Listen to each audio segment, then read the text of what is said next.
वोटबंदी लिखी हुई तख्तियां, तानाशाही बंद करो जैसे नारे, बैरिकेडिंग के बीच पुलिस से टकराते कार्यकर्ता। बिहार में एसआईआर यानी स्पेशल इंटेंसिव रिव्यू की प्रक्रिया, वोट किसका रहेगा किसका नहीं रहेगा, इस प्रक्रिया का विरोध जारी है और अब विपक्ष ने इसमें एक चेतावनी जोड़ दी है। चुनाव बहिष्कार का विकल्प खुला हुआ है, ये चेतावनी। तो आज के दिन का सबसे बड़ा सवाल यही है, अगर विपक्ष ने बिहार विधानसभा चुनाव का बहिष्कार किया तो क्या होगा। इस सवाल का जवाब तलाशने की कोशिश करेंगे। बताएंगे कि पहले बीते बरसों में जब एक प्रमुख विपक्षी दल ने राज्यों में इस तरह का बहिष्कार किया तब क्या नतीजा आया, किस तरह से डेमोक्रेसी उन स्टेट्स में कुछ वक्त के लिए डिरेल्ड दिखी। इसके अलावा ये भी बताएंगे कि 24 जुलाई को जारी किए गए लंबे चौड़े बयान में चुनाव आयोग ने एसआईआर के विरोधियों से क्या सवाल पूछे। राहुल गांधी के आयोग को चेतावनी का भी जिक्र करेंगे। दलीलें सुनने के अलावा बिहार के उन 61 लाख लोगों का हाल लेंगे जिनके नाम मतदाता सूची से हटाए जा रहे हैं। भारतीय लोकतंत्र के उन मौकों की बात भी करेंगे जब इस तरह के गतिरोध के बीच कभी कोर्ट के रास्ते, कभी बातचीत के रास्ते आगे के विकल्प निकले हैं। बिहार विधानसभा का भी जिक्र, जहां सत्र चल रहा है और सम्राट चौधरी वर्सेस तेजस्वी यादव, जोरदार मुखामुखम हुआ। सत्ता पक्ष और विपक्ष के विधायकों के बीच टकराव भी और गाली गलौज भी। प्रधानमंत्री ब्रिटेन के दौरे पर गए हैं, संसद में जब सत्र चल रहा है उस दौरान, और एक ऐतिहासिक दस्तखत किए हैं उन्होंने, क्योंकि ट्रेड डील पर बात होनी थी। इसके अलावा थाईलैंड और कंबोडिया की लड़ाई और ईडी की रेड कहां पर हुई ये भी जानेंगे। मुंबई के लोकल ट्रेन्स में ब्लास्ट की खबर में सुप्रीम कोर्ट ने क्या दखल दिया, जेल नहीं बरी भी नहीं वाली रोक का मतलब क्या है ये जानेंगे। और आखिरी में खुशखबरी देंगे ऋषभ पंत के फैंस को, पर उससे जुड़ी एक गमज़दा बात भी नत्थी करेंगे। नमस्कार, सौरभ द्विवेदी नाम है हमारा और आप देखना शुरू कर चुके हैं Lalan top show. Brought to you by Bajaj Freedom, Sensodyne K and Sharda University. दुनिया की पहली सीएनजी मोटरसाइकिल बजाज फ्रीडम, आजादी आगे बढ़ने की। बिहार में चल रही एसआईआर एक्सरसाइज अपने अंतिम चरण में है। इस बीच गतिरोध बढ़ रहा है। पटना से लेकर दिल्ली तक विरोध प्रदर्शन और बयानबाजियां हो रही हैं। इसी क्रम में चुनाव आयोग ने 24 जुलाई की सुबह एक लंबा चौड़ा बयान जारी किया और लिखा, बेबुनियाद आलोचनाओं से आयोग डर नहीं जाएगा। क्या ऐसे लोगों के नाम भी वोटर लिस्ट में रहने दें जिनकी मौत हो गई है, उनका नाम रहने दें जो हमेशा हमेशा के लिए कहीं और बस चुके हैं। क्या ऐसा करके चुनाव आयोग फर्जी, विदेशी और 2 जगह से वोटर आईडी बनाने वालों के लिए फर्जी वोट डालने का रास्ता साफ कर दे, पहले बिहार में और फिर पूरे देश में। चुनाव आयोग ने आगे लिखा कि इन सवालों पर विचार करने का शायद सबसे सही समय आ चुका है और ये चिंतन राजनीतिक विचारधाराओं से परे जाकर करना होगा। आयोग के इस बयान पर प्रतिक्रियाएं आना तो लाजमी था। लोकसभा में विपक्ष के नेता और कांग्रेस सांसद राहुल गांधी ने कहा, चुनाव आयोग को अगर ये लगता है कि सब करके वो बच जाएगा तो ये उसकी गलतफहमी है। Election commission is not functioning as the election commission of India. Today they've made some statement. This is complete nonsense, right? The fact of the matter is that election commission is not doing its job. Now we have concrete 100% proof of election commission allowing cheating in a seat in Karnataka. We have caught them. Okay, and I want to send a message to election commission. Yes, sir. If you think you're going to get away with this, if your officers think you're going to get away with this, you're mistaken. You're not going to get away with it. Bihar विधानसभा में विपक्ष के नेता तेजस्वी यादव एक कदम आगे निकल गए और बोले कि चुनाव बहिष्कार का विकल्प खुला है। चंडीगढ़ जैसा तुम लोग काम करोगे तो क्या मतलब रह जाएगा। तो हम लोग इस पर गंभीर होकर के चुनाव बहिष्कार पर चर्चा हम लोग कर सकते हैं। ये विकल्प हमारे पास खुला है। प्रतिक्रियाएं सत्ता पक्ष की तरफ से भी आई। कहा गया कि विपक्ष को हार का डर सता रहा है। बहानेबाजी वाला ये बयान है, जिससे बाद में वो कहें हमने तो पहले ही कहा था कि हमारी हार का कारण एसआईआर है, जबकि तेजस्वी यादव एवं भारत का विपक्ष अकेला वाहिद विश्व का वो विपक्ष है जो ऐसे मतदाताओं को, जो हमारे देश के नहीं है, जिनसे आंतरिक सुरक्षा को खतरा हो सकता है, जिनसे सांप्रदायिक सद्भाव को खतरा हो सकता है, उनको मतदाता बनाने के लिए सारे लोग लगे हुए हैं। हर चुनाव से पहले मतदाता सूची का पुनरीक्षण होता है, अन्य बार सामान्य पुनरीक्षण होता है। 20, 22, 25 वर्षों के बाद एक बार इस तरह का विशेष गहन पुनरीक्षण होता है। दोनों में फर्क भी बता दिया। तो अब क्या बचता है? सवाल है कि अब कहने को कुछ नहीं है। उनके सारे प्रश्नों के उत्तर मिल गए हैं, इसलिए वो लोग भी, उनका दिल मान गया है लेकिन दिमाग नहीं मान रहा है, इसलिए कि मान लेंगे तब तो हमारी हार हो जाएगी। दोपहर होते होते चुनाव आयोग की तरफ से एक और बयान आया। एसआईआर ऑर्डर के पेज नंबर 3 के एक पैरा को हाईलाइट किया गया, जिसमें लिखा है, किसी भी वोटर या पार्टी को 1 अगस्त से 1 सितंबर तक 1 महीने का वक्त दिया जाएगा। ये इसलिए ताकि अगर किसी वोटर का नाम बीएलओ से छूट गया है तो वो उसे लिस्ट में शामिल करवा ले, और इसका उल्टा भी, यानी अगर लिस्ट में शामिल किसी नाम पर आपत्ति है तो उसे हटाया भी जा सकता है। ये तो आज के डेवलपमेंट्स हुए, फौरी प्रतिक्रियाएं हुई। अब थोड़ा बैकग्राउंड जानते हैं। 24 जून के दिन चुनाव आयोग ने बिहार के मुख्य चुनाव आयुक्त को 19 पन्नों की चिट्ठी भेजी थी और उसमें स्पेशल इंटेंसिव रिवीजन कराने को कहा था। 28 तारीख से अधिकारियों ने फॉर्म बांटने शुरू कर दिए। विपक्ष सड़कों पर उतरा, सुप्रीम कोर्ट में याचिकाएं लगी। 10 जुलाई को बड़ी सुनवाई हुई और सुप्रीम कोर्ट ने एसआईआर पर रोक लगाने से मना किया, लेकिन जरूरी दस्तावेजों की लिस्ट में आधार, राशन और वोटर आईडी कार्ड को शामिल करने पर विचार को कहा। इसी सुनवाई में दोनों पक्षों की बड़ी दलीलें भी सामने आई।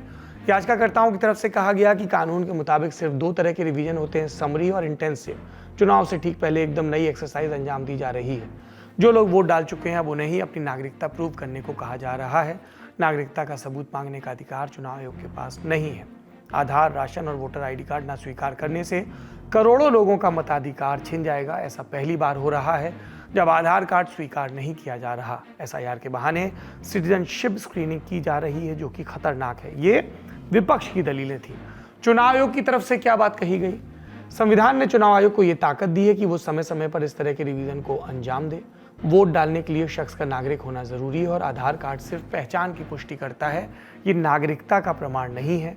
एसआईआर एक्सरसाइज के पीछे कोई छिपा हुआ मंसूबा नहीं है। माननीय कोर्ट को फाइनल लिस्ट आने का इंतजार करना चाहिए और सिर्फ कुछ आशंकाओं के आधार पर एसआईआर को रद्द नहीं किया जा सकता। चुनाव आयोग को अपनी क्षमता साबित करने का मौका दिया जाए। इसी सुनवाई में सुप्रीम कोर्ट ने डिबेट के 3 पॉइंट्स को हाईलाइट किया। एसआईआर को अंजाम देने के लिए इलेक्शन कमीशन की पावर, तरीका और टाइमिंग। इन पर अपना पक्ष अच्छे से रखने के लिए आयोग को 21 जुलाई तक का वक्त दिया गया। वहीं काउंटर आर्ग्यूमेंट के लिए याचिकाकर्ताओं को 28 जुलाई तक का वक्त मिला। 21 जुलाई को चुनाव आयोग ने कोर्ट में एफिडेविट दाखिल किया और कहा, अगर कोई शख्स वोटर लिस्ट में शामिल नहीं हो पाता तो इसका मतलब ये नहीं कि उसकी नागरिकता खतरे में पड़ जाएगी। कानून के मुताबिक चुनाव आयोग नागरिकता का सबूत मांग सकता है लोगों को उनका संविधान संबद्ध मताधिकार देने के लिए। आधार, राशन और वोटर आईडी कार्ड को जरूरी दस्तावेजों की लिस्ट में शामिल नहीं किया जा सकता। आधार में तो खुद ही लिखा है कि ये नागरिकता का सबूत नहीं है। एफिडेविट दाखिल होने के अगले दिन यानी 22 जुलाई को एक बड़ा डेवलपमेंट हुआ और बताया गया कि एसआईआर के तहत 51 लाख लोगों के नाम मतदाता सूची से हटाए जा सकते हैं। आयोग ने कहा 18 लाख मतदाता मृत पाए गए, 26 लाख ऐसे जो बिहार से बाहर जा चुके हैं, 7 लाख लोगों ने 2 जगह से वोट बनवा रखा है। अब 24 जुलाई को आए अपडेट में यह संख्या बढ़कर 61 लाख हो गई है। इस बीच विपक्ष का विरोध भी जारी रहा। आयोग के अधिकारियों को चेतावनी दी गई, यही कि एक ना एक दिन सरकार बदलेगी और तब हिसाब लिया जाएगा। और अब बात चुनाव के बहिष्कार की धमकी पर आ गई। भारतीय लोकतंत्र के इतिहास में जाएं तो बहिष्कार के कुछ उदाहरण दिखते हैं। मसलन असम गण परिषद ने 1983 के असम विधानसभा चुनाव का बहिष्कार किया। आरोप लगा कि वोटर लिस्ट में अवैध बांग्लादेशियों का नाम शामिल है। इसके बाद असम में अशांति का माहौल रहा। फिर राजीव गांधी की सरकार को असम गण परिषद के साथ समझौता करना पड़ा। नए सिरे से असम में चुनाव हुए और यही असम गण परिषद सत्ता में वापस लौटी। दूसरा उदाहरण 1992 में मिलिटेंसी के बीच पंजाब में विधानसभा के चुनाव हुए और शिरोमणि अकाली दल, जो वहां का एक प्रमुख दल था, उसने विधानसभा चुनाव का बहिष्कार किया। केंद्र सरकार पर सिखों की आवाज को दबाने का आरोप लगाया गया। इस चुनाव में बिना किसी चुनौती के कांग्रेस जीत गई। बेअंत सिंह मुख्यमंत्री बने और बाद में उनकी एक आतंकवादी हमले में हत्या कर दी गई। उसके बाद जब चुनाव हुए तब अकाली दल सत्ता में आया। इस दफा उसने बहिष्कार नहीं किया। जम्मू कश्मीर की बात करें तो यहाँ चुनाव बहिष्कार का एक लंबा इतिहास रहा। मसलन 1989 का चुनाव और 1996 के चुनाव इसका बड़ा उदाहरण है। और अब हम जानते हैं कि जम्मू कश्मीर में नॉर्मेल्सी है और सभी राजनीतिक दल चुनावी प्रक्रिया में हिस्सेदारी करते हैं। तो अब सवाल ये है कि भारत के एक महत्वपूर्ण राज्य में जहाँ से 40 लोकसभा सांसद आते हैं, वहाँ की अगर एक प्रमुख पार्टी जो विपक्ष में है फिलहाल, राष्ट्रीय जनता दल, अगर इस चुनाव का बहिष्कार करती है तो होगा क्या? और क्या आरजेडी के अलावा बाकी विपक्षी दल भी ऐसा करेंगे? क्या नैतिक दबाव में चुनाव आयोग को एसआईआर रद्द करना पड़ेगा या फिर ये दबाव सुप्रीम कोर्ट की दलीलों के बीच उस फैसले में सुनाई देगा? या फिर लोगों के बीच विपक्षी पार्टियों की छवि ऐसी बन जाएगी ये मुकाबले से भाग रहे हैं। सबकी अपने अपने दल, अपनी अपनी प्रतिबद्धताएं और अपना अपना तर्क।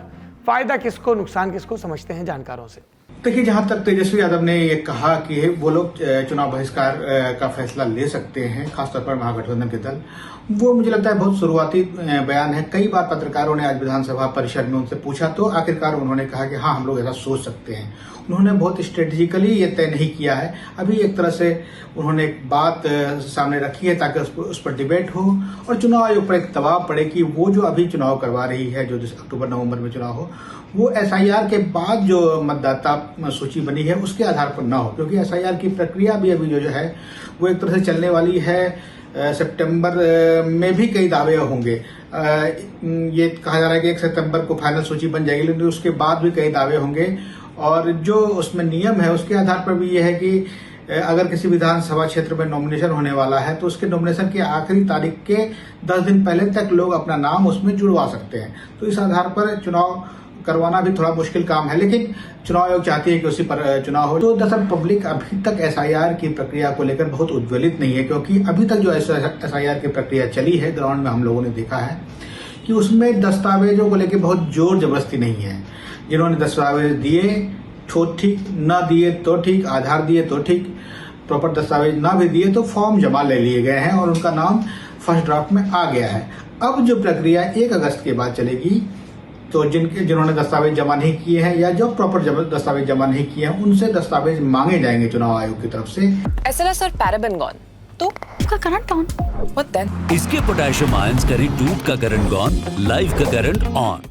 ये थी पूरी कहानी। पूरी लड़ाई एक और टर्फ पर चल रही है। विपक्षियों का कहना है कि SIR एक्सरसाइज अराजकता का पर्याय है। याचिकाकर्ताओं में शामिल योगेंद्र यादव ने आज ही अंग्रेजी अखबार इंडियन एक्सप्रेस में एक लेख लिखा और दावा किया कि इस एक्सरसाइज के जरिए बिहार के गरीबों के लिए परेशानी पैदा की गई है। कागजात जमा करने में दिक्कत हो रही है, सरकारी अधिकारी मनमानी पर उतर चुके हैं।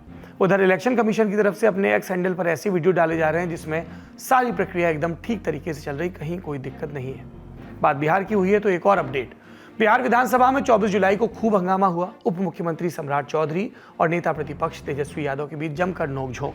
ड्रामे के बाद एक्शन। हंगामे के चलते सदन की कार्रवाई स्थगित। स्थगन के बाद सत्ता पक्ष और विपक्ष के विधायक आए आमने सामने। इतना आमने सामने कि मार्शल्स को बीच बचाव करना पड़ा। आदरणीय विधायकों ने एक दूसरे को गालियां दी, जो हम आपको नहीं बता सकते, क्योंकि वो अपनी मर्यादा भले ही भूल जाएं, वो संसदीय परंपराएं भूल जाएं, हम नहीं भूले हैं। यह थी बिहार की SIR एक्सरसाइज पर हुई राजनीति और उठापटक, जिसने आयोग, पार्टियों, संसद से लेकर विधानसभा तक सबको हिला रखा है। जो भी डेवलपमेंट होंगे आपको बताते रहेंगे। और इस प्रक्रिया पर हमने एक पूर्व चुनाव आयुक्त हैं अशोक लवासा जी, उनके साथ एक मास्टर क्लास भी रिकॉर्ड की है, वो भी आपको जल्द ललन टॉप पर दिखाएंगे ताकि आप इस वोटिंग की पूरी प्रक्रिया को समझ सकें। Where the software engineer meets the cool UI UX designer, the world comes together at Sharda University. अब सुर्खियों का रुख करते हैं। 2006 के मुंबई लोकल ट्रेन ब्लास्ट, 12 दोषी बीते दिनों बरी हुए। अब सुप्रीम कोर्ट ने बॉम्बे हाईकोर्ट के इस फैसले पर सीमित रोक लगाई है, यानी उनको दोबारा जेल नहीं भेजेंगे, लेकिन अभी वो बरी भी नहीं हुए हैं। 21 जुलाई को बॉम्बे हाईकोर्ट का फैसला आया था। उसके बाद महाराष्ट्र सरकार सुप्रीम कोर्ट पहुंची थी। पैरवी की सॉलिसिटर जनरल तुषार मेहता ने दलील दी कि फैसला मकोका के तहत बाकी मुकदमों को प्रभावित कर सकता है। मकोका आपको पता ही है, full form Maharashtra control of organised crime act. अन्य मामलों पर प्रभाव की बात कहकर फैसले पर रोक लगाने की मांग सरकार ने की। सुप्रीम कोर्ट में जस्टिस MM सुंदरेश और जस्टिस N कोटेश्वर सिंह की बेंच के सामने ये सुनवाई हो रही थी। बेंच ने क्या कहा? इस फैसले को अन्य मामलों में मिसाल के तौर पर इस्तेमाल नहीं किया जाएगा। साथ ही आरोपियों को नोटिस जारी किया गया। 11 जुलाई 2006 को मुंबई लोकल ट्रेन में 7 जगह धमाके हुए थे। 189 लोगों की जान गई थी, 800 से ज्यादा घायल हुए थे। पुलिस ने 13 गिरफ्तारियां की, सबके खिलाफ आरोप तय हुए। निचली अदालत में एक आरोपी को 2015 में बरी किया गया। फिर हाईकोर्ट के फैसले में सब बरी हो गए और 9 की रिहाई भी हुई। 2 लोग मोहम्मद फैसल, अताउर रहमान शेख और नावेद हुसैन दूसरे मामलों के चलते रिहा नहीं हुए। एक व्यक्ति की 2021 में मौत भी हो चुकी है। अगली सुर्खी, उद्योगपति अनिल अंबानी और 3000 करोड़ के यस बैंक लोन घोटाले से जुड़ी ये सुर्खी है। ईडी ने रिलायंस ग्रुप के चेयरमैन अनिल अंबानी से जुड़े 35 से ज्यादा ठिकानों पर छापेमारी की। ठिकाने मुंबई और दिल्ली के हैं। जांच मनी लॉन्ड्रिंग से जुड़ी है। जानकारी के मुताबिक इस दौरान 50 कंपनियों से जुड़ी जांच की जा रही है और 25 लोगों से पूछताछ। मीडिया रिपोर्ट्स के मुताबिक ये छापेमारी CBI की तरफ से दर्ज 2 FIR के आधार पर हुई। कार्डों में सेबी समेत कई जांच एजेंसियों से मिली इनपुट भी है। जांच के मुताबिक साल 2017 से 2019 के बीच यस बैंक ने रिलायंस ग्रुप को लगभग 3,000 करोड़ का लोन दिया था। आरोप है कि पैसे को फर्जी कंपनियों में और ग्रुप की दूसरी संस्थाओं में डाइवर्ट किया गया। इस अवैध लेन देन के लिए यस बैंक के प्रमोटर समेत कई लोगों पर रिश्वत लेने के सबूत भी मिले, ये बात कही जा रही है। छापेमारी पर कंपनी की तरफ से बयान आया, कहा गया कि रिलायंस इंफ्रास्ट्रक्चर एक अलग और इंडिपेंडेंट लिस्टेड यूनिट है जिसका रिलायंस कम्युनिकेशन या रिलायंस होम फाइनेंस लिमिटेड से कोई व्यावसायिक या वित्तीय संबंध नहीं है। लिहाजा इन कार्रवाइयों का रिलायंस इंफ्रास्ट्रक्चर के कारोबार, ऑपरेशन, फाइनेंशियल परफॉर्मेंस, शेयरधारकों, कर्मचारियों या बाकी स्टेक होल्डर्स पर असर नहीं होगा। अगर आप इस मामले को और जानना चाहते हैं तो आज का आर्थिक मामलों का हमारा जो शो है, रोज करते हैं हम खर्चा पानी, इसे जरूर देखें। आपको आज के शो के डिस्क्रिप्शन में लिंक मिल जाएगा। अगली सुर्खी, दक्षिण एशियाई देश कंबोडिया से जुड़ी है। ऑनलाइन फ्रॉड, स्कैम और डिजिटल अरेस्ट करने वालों की शामत आई है। पिछले कई दिनों से कंबोडियन जांच एजेंसीज ने फ्रॉड में शामिल लोगों के खिलाफ 138 जगहों पर छापेमारी की, 3075 गिरफ्तारियां हुई। पर आप सोच रहे होंगे कंबोडिया की खबर है, ललन टॉप शो में क्यों बताई जा रही है? क्योंकि इस एक्शन में भारत सरकार की लगातार शिकायतों का भी एक रोल है। विदेश मंत्रालय को जानकारी मिली थी कि कंबोडिया से लगातार डिजिटल अरेस्ट हो रहा है, पूरे नेटवर्क चल रहा था। इसमें भारतीय भी शामिल थे। 105 पकड़ाए गए हैं। इसके अलावा चोटों में 1028 चीनी नागरिक समेत 81 पाकिस्तानी नागरिक भी शामिल हैं। देशों की भले आपस में ना बने, लेकिन खरबूजा जरूर खरबूजे को और फ्रॉड जरूर फ्रॉड को देखकर रंग बदल रहा है और कोलैबोरेशन कर रहा है। इस छापेमारी में कंप्यूटर, लैपटॉप, मोबाइल फोन के अलावा ड्रग्स, हथियार, चाइनीज और भारतीय पुलिस की फर्जी वर्दियां भी मिली। मीडिया रिपोर्ट की माने तो भारत सरकार इन फ्रॉडस्टर्स को वापस लाएगी और यहाँ पर जाहिर सी बात है उनका सत्कार तो नहीं होगा, और जो होगा वो हम आपको तब बताएंगे जब उनको भरपूर न्याय मिल जाएगा। वैसे जिक्र कंबोडिया का हो रहा है तो आपको बता दें कि कंबोडिया और थाईलैंड के बीच चल गई है गोली, मर गए हैं 12 लोग। विस्तार से जानना है आपको तो आज का हमारा ग्लोबल मामलों का शो दुनियादारी जरूर देखें। अगली सुर्खी प्रधानमंत्री नरेंद्र मोदी के ब्रिटेन दौरे से जुड़ी है। 24 जुलाई यानी आज भारत और ब्रिटेन के बीच ऐतिहासिक मुक्त व्यापार समझौते पर यानी FTA पर सिग्नेचर हुआ और इसीलिए प्रधानमंत्री बीच सत्र में विदेश दौरे पर गए। मकसद 2030 तक दोनों देशों के बीच व्यापार को दोगुना करके 120 अरब डॉलर तक पहुंचाना है। व्यापार के लिए बेहतरीन माहौल बनाना है। समझौते पर सहमति के बाद पीएम बोले, ये सिर्फ आर्थिक नहीं, दोनों देशों की साझा समृद्धि की योजना है। इससे भारतीय कपड़ों, जूतों और इंजीनियरिंग से जुड़े सामान को ब्रिटेन में बेहतर बाजार मिलेगा। और आप आगे बयान सुनिए। मैं प्रधानमंत्री स्टारमर के गर्मजोशी भरे स्वागत सत्कार के लिए हार्दिक आभार व्यक्त करता हूं। आज हमारे संबंधों में एक ऐतिहासिक दिवस है। मुझे प्रसन्नता है कि कई वर्षों की मेहनत के बाद आज दोनों देशों के बीच comprehensive economic and trade agreement संपन्न हुआ है। ब्रिटेन के बाद प्रधानमंत्री मोदी मालदीव जाएंगे, जहां वो 25-26 जुलाई को मालदीव के स्वतंत्रता दिवस समारोह में गेस्ट ऑफ ऑनर के तौर पर शामिल होंगे। देश वापस आने के बाद पीएम एनडीए संसदीय दल की बैठक की अध्यक्षता करेंगे। अगली खबर, क्रिकेट प्रेमी कुर्सी की पेटी बांध लें, दिल थाम लें, क्योंकि सितंबर में एशिया कप होने जा रहा है। भारत और पाकिस्तान के बीच मुकाबला तय हो गया है। दोनों को एक ही ग्रुप में रखा गया है। इन दो देशों के तनाव के बीच टूर्नामेंट की जगह फिक्स नहीं हो पा रही थी, लेकिन अब सूत्रों के हवाले से खबर है कि बीसीसीआई से अबू धाबी या दुबई में कराने पर सहमत हो गया है। ये फैसला एशियन क्रिकेट काउंसिल की मीटिंग में लिया गया, जो कि 24 जुलाई को ढाका में हुई। इससे तहत मैनचेस्टर में खेले जा रहे भारत इंग्लैंड टेस्ट की बात करें, ऋषभ पंत चोट थी, कहा गया कि 6 हफ्ते तक फ्रैक्चर के चलते मैदान से बाहर रहेंगे, लेकिन फैंस ने थोड़ी चैन की सांस ली जब उन्हें वापस रिटायर हेड हुए थे। वो बीते दिन क्रीज पर देखा, हालांकि वो अपनी पारी लंबी नहीं खींच पाए। और इनको चोट कैसे लगी थी? पहले दिन के खेल में चोटिल हुए थे। 68वें ओवर में क्रिस वोक्स की यॉर्कर लेंथ गेंद था, रिवर्स स्वीप करने के चक्कर में पंत के पैर में चोट लगी और तब उन्हें मैदान से बाहर जाना पड़ा। चोट गंभीर बताई गई थी। एक्सपर्ट्स के मुताबिक कम से कम 2 महीने बाहर बैठना पड़ेगा, लेकिन दूसरे दिन किसी तरह पेन किलर लेकर वो आए और उन्होंने विकेट कीपिंग का जिम्मा तो नहीं संभाला, लेकिन अपने हिस्से की बल्लेबाजी पूरी की। शार्दुल ठाकुर का विकेट गिरने के बाद हम कामना करते हैं कि हमारे खिलाड़ी चुस्त दुरुस्त रहें और टीम इंडिया को बुलंदियों तक पहुंचाते रहें। आज का ललन टॉप शो यहीं समाप्त होता है। अपना और अपनों का ख्याल रखिए। शुभ रात्रि।